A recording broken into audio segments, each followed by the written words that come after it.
Donc, bonjour à tous, bonjour, vous m'avez vu, c'était moi tout à l'heure. Je m'appelle Geoffroy Duchamp et je suis le fondateur de GD Happiness Consulting et je me définis comme metteur en scène du bien-être au travail.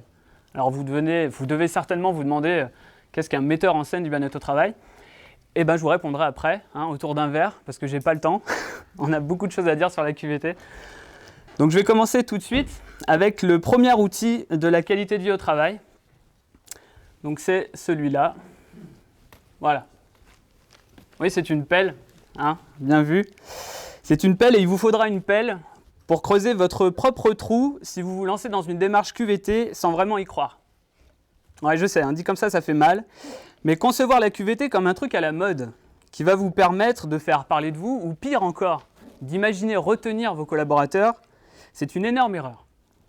La qualité de vie au travail ne doit pas être instaurée dans votre entreprise à coups de paillettes ou autres corbeilles de fruits. La qualité de vie au travail doit être vue telle qu'elle est. Un outil puissant qui agit sur les 4 piliers principaux de l'entreprise.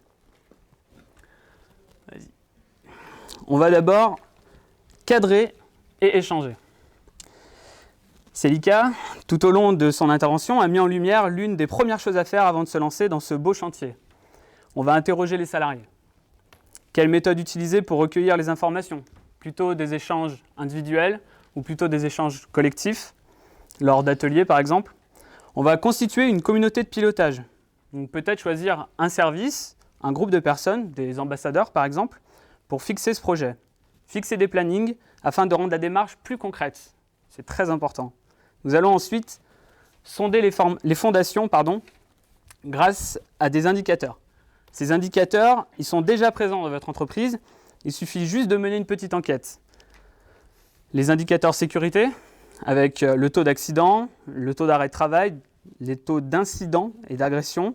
La santé, avec les troubles de la santé, l'inaptitude, le reclassement, les maladies professionnelles. Il faut aussi surveiller la production, le nombre de pannes, le nombre de rebuts, la quantité de maintenance, les enquêtes de satisfaction client, le parcours, la formation, la mobilité, la promotion, le turnover, la démographie avec le genre, l'âge, la qualification, les conditions de travail, les contraintes temporelles, la pénibilité, l'autonomie, le vécu du travail et la qualité des relations, et enfin l'absentéisme, avec le taux d'absentéisme, la durée des absences, les motifs et les profils absents. Concevoir et expérimenter un plan d'action. Après avoir cadré les démarches et sondé les fondations, les ambassadeurs, ou votre responsable QVT, si vous en avez un, va établir un diagnostic, toujours en lien avec vos collaborateurs. Il ne faut pas qu'il fasse les choses de son côté et lancer une démarche qu'il ne va pas prendre. C'est toujours quelque chose qui se fait à l'unisson. Il faut emmener toute l'entreprise avec vous. Ils vont alors agir sur les champs d'action de la QVT. Ces champs d'action, on y reviendra après. Et enfin, après avoir expérimenté, il va falloir corriger et pérenniser les actions. Un peu comme un livreur qui modifie son trajet en fonction du trafic ou de la qualité de la route, il en va de même pour la qualité du travail. Il faut s'adapter. C'est un mot très important. Il faudra absolument tout au long des démarches s'assurer d'être sur la bonne route. Continuer à mesurer et mettre en place des questionnaires et bien suivre les indicateurs. Je vous ai parlé des 4 piliers principaux dans l'entreprise. Pour vous les définir, je vais vous raconter une petite histoire très rapide et j'espère que je pourrai aller au bout de cette histoire. À l'époque, j'étais opérateur de saisie. Voilà, j'étais caché derrière mon PC en train de travailler. Je faisais semblant de travailler. Quand soudain, je regarde par la fenêtre et je vois Antoine. Antoine, c'est notre comptable. Il est là, au bord du toit, au bord du vide, à 2 doigts de sauter.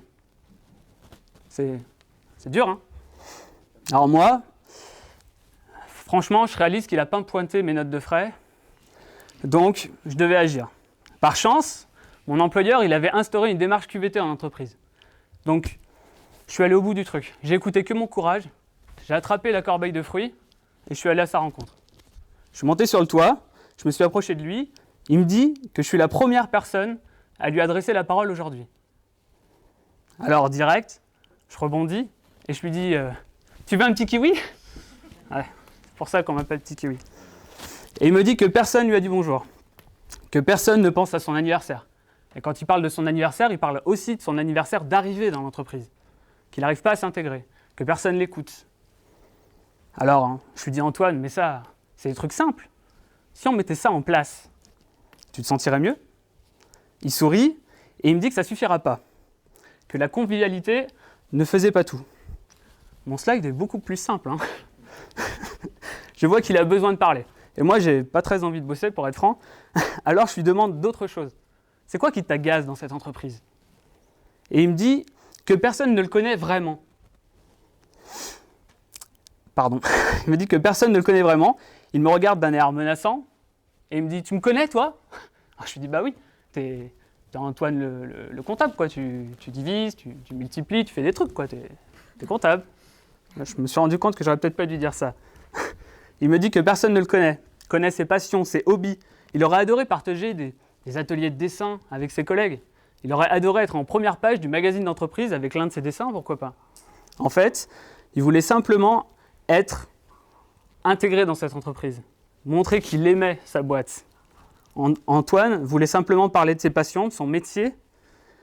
Il voulait devenir l'ambassadeur de son entreprise et renforcer la marque employeur. Je lui ai dit que c'était possible. Il fallait peut-être voir ça avec le service communication. Je lui ai dit, si on fait ça là maintenant, tu te sentiras mieux? Il s'est assis. Et il m'a dit qu'il fallait aussi revoir l'organisation de l'entreprise. Expliquer aux managers que de nouvelles méthodes existent. Qu'il fallait vraiment s'assurer que la culture d'entreprise n'ait pas perdu de son sens. Que la vision de groupe soit bien fidèle aux valeurs de l'entreprise. Après 5 minutes de conversation, il se sentait déjà mieux. Mais je voyais qu'il en avait encore gros sur la patate, alors j'ai insisté et je lui ai demandé si quelque chose le travaillait encore.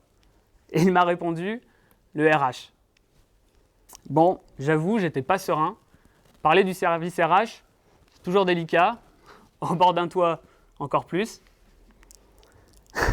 Il m'a dit qu'il faudrait aussi accompagner le service RH. J'étais rassuré. Renforcer l'accueil des nouveaux talents, accompagner la politique de gestion de temps et du numérique, accompagner chacun dans son développement personnel, la formation des salariés, la gestion de la diversité, bref. Antoine avait tout compris et il venait de me donner une super leçon. Ce jour-là, j'ai décidé d'arrêter d'être opérateur de saisie pour devenir metteur en scène de votre bien-être au travail, de mon bien-être au travail. J'ai tendu un kiwi à Antoine, j'ai insisté et il l'a mangé. Bon, ce jour-là, on a quand même fini aux urgences. Moi, je n'avais pas prévu qu'il était allergique au kiwi. Comme quoi, les fruits en entreprise, ça n'arrange pas tout. Si vous voulez vraiment faire changer les choses, alors il faut agir sur l'un des 4 axes que l'on vient de voir. Bien analyser les indicateurs, mais il faut surtout y croire. Car choisir la qualité de vie au travail n'est pas une injonction. Il ne s'agit pas de tomber en dictature, de forcer vos collaborateurs. Il faut choisir sincèrement le bien-être au travail. Il faut comprendre que le bien-être au travail de vos salariés est le moteur de votre entreprise. C'est comprendre que la qualité de vie au travail fait de vous l'acteur principal de votre bien-être au travail. Et voilà, j'arrête là-dessus. Merci à vous.